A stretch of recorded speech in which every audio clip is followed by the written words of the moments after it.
নমস্কার বন্ধুরা, পুটুস কিচেনে সবাইকে স্বাগত জানাচ্ছি। আজকের আবার হাজির হয়ে গেছি নতুন একটি রেসিপি নিয়ে। আজকের রেসিপিটি খুবই সহজ। আজকের তৈরি করব গরম গরম নরম তুলতুলে একেবারে মুখে দিলে মিলিয়ে যাওয়ায় নান পুরি বা নান লুচি। তার জন্যই প্রথমে আঙ্গুল ছোঁয়া যায় এরকম উষ্ণ গরম জল নিয়েছি। তার মধ্যে দিয়ে দিচ্ছি 2 টেবিল চামচ মতন চিনি, আর দিচ্ছি 2 টেবিল চামচ মতন অ্যাক্টিভেটেড ড্রাই ইস্ট। ইস্ট ছাড়াও কিন্তু এটা তৈরি করা যায়, কিন্তু আজকে আমি ইস্ট সহ রেসিপিটি শেয়ার করছি। পরে একদিন ইস্ট ছাড়া রেসিপিটিও শেয়ার করব। তাই গরম জলের সাথে প্রথমে ইস্টটাকে খুব ভালো করে মিশিয়ে আমি ফার্মেন্ট হওয়ার জন্য রেখে দিচ্ছি। এই পর্যায়ে নিয়ে নিচ্ছি একটা পাত্রের মধ্যে নিচ্ছি 3 কাপ মতন ময়দা। আটা দিয়েও কিন্তু এটি খুব সুন্দর তৈরি করা যায়, কিন্তু ময়দা দিয়ে করলে একদম পারফেক্ট হয়। তার মধ্যে দিলাম সামান্য লবণ আর সামান্য একটু সাদা তেল। সাদা তেল আর লবণের সাথে ময়দাটাকে খুব ভালো মতন মিশিয়ে নেব, যাতে সমস্ত শুকনো উপকরণ এবং সাদা তেলটা একসাথে মিশে যায়। ময়াম দেওয়ার মতন করে মিশাতে হবে না, অতটা তেলও দিতে হবে না, সামান্য দিলেই চলবে। আর দেখুন যে ইস্টটা ছিল সেটিকে আমি একটা এয়ারটাইট কন্টেনারের মধ্যে ভরে ডিপ ফ্রিজের মধ্যে রেখে সংরক্ষণ করব। এইভাবে কিন্তু 6 মাস পর্যন্ত ইস্টকে রাখা যায়, ইস্ট একদম সুন্দর থাকে। তারপর দিয়ে দিলাম 1 টেবিল চামচ মতন গুঁড়ো দুধ, দিয়ে ভালো করে মিশিয়ে নিচ্ছি। এবার নিয়ে নিচ্ছি সেই ইস্ট গুলিয়ে রাখা জলটা। দেখুন আমি বেশি সময় দিতে পারিনি, তাই খুব বেশি ফার্মেন্ট হয়নি, কিন্তু এই যে ফেনা ফেনা দেখা যাচ্ছে এটাই কিন্তু সাইন যে আমাদের ইস্টটা খুব সুন্দরভাবে ফার্মেন্ট হচ্ছে।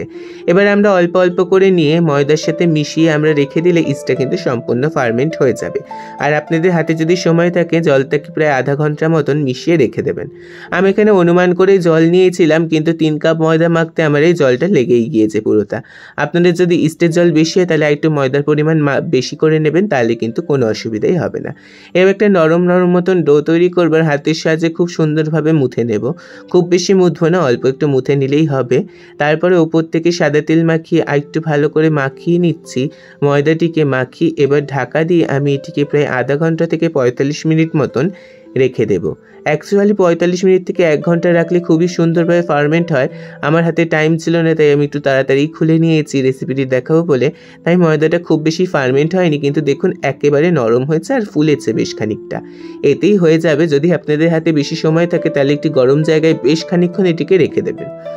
তারপরে আরেকটু মিশিয়ে নিয়ে কয়েকটা লেচি কেটে নিচ্ছি। লেচিগুলো কিন্তু লুচির থেকে একটু বড় হবে, আবার রুটির থেকে কিন্তু ছোট হবে। এইভাবে আমি সমস্ত লেচিগুলিকে কেটে নিচ্ছি। কেটে নিয়ে বেশিক্ষণ সময় দেওয়া যাবে না, কিন্তু তাহলে কিন্তু লেচি একে অপরের গায়ে আটকে যাবে। এবার দুটো হাতের তালুর সাহায্যে আমি এই লেচিগুলিকে নিয়ে মসৃণ করে, যেরকম আমরা রুটি বানানোর জন্য চ্যাপ্টা প্যারার মতন তৈরি করি, সেরকম চ্যাপ্টা প্যারার মতন তৈরি করে নেব। সব কটা লেচিকে মসৃণ করে চ্যাপ্টা প্যারার মতন তৈরি করে নিচ্ছি। এবার তো আমাদের বেলার পালা। তার জন্য আমি এখানে ব্যবহার করছি শুকনো ময়দা। আপনারা চাইলে কর্নফ্লাওয়ারও ব্যবহার করতে পারেন, কিন্তু তেল ব্যবহার না করলেই হবে। একটা করে লেচি নিয়ে শুকনো ময়দা ডাস্ট করে নিচ্ছি, আর অল্প অল্প ময়দা ইউজ করতে হবে। তারপরে হাতের সাহায্যে একটু চাপ দিয়ে লম্বা লম্বা করে হোক কিংবা গোল গোল করে হোক বেলে নেব। এটা কিন্তু খুব বেশি ময়দা ব্যবহার করা যাবে না, একটু আঠালো, তাই একটু আস্তে আস্তে বেলে নিতে হবে। দেখুন আমি এরকম গোল গোল করে হালকা পাতলা মোটা রেখেই বেলে নিচ্ছি। এবার নেব ভেজে। ভাজার জন্য প্রথমে একটি প্যানের মধ্যে বেশ খানিকটা সাদা তেল গরম করে নেব। এখানে আমি সব কটা নানপুরি বেলে নিয়েছি। মাথায় রাখতে হবে বেশিক্ষণ কিন্তু বেলে রাখা যাবে না, তাহলে কিন্তু একে অপরের গায়ের সাথে সব আটকে যাবে। দেখুন আমি এরকম হালকা পাতলা মোটা রেখেই বেলেছি, যাতে ভাজার পর খুব সুন্দরভাবে ফোলে। প্রথমেই ভাজার জন্য গরম তেল করেছি। তেলের টেম্পারেচার কিন্তু সঠিক থাকলে সব লুচিগুলি একেবারে ফুলে উঠবে।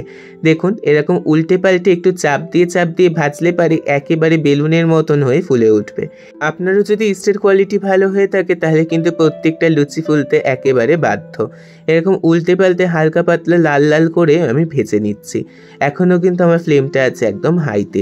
লোতে থাকলে কিন্তু লুচিগুলি আর ফুলবে না। আমার ভাজা হয়ে গেছে।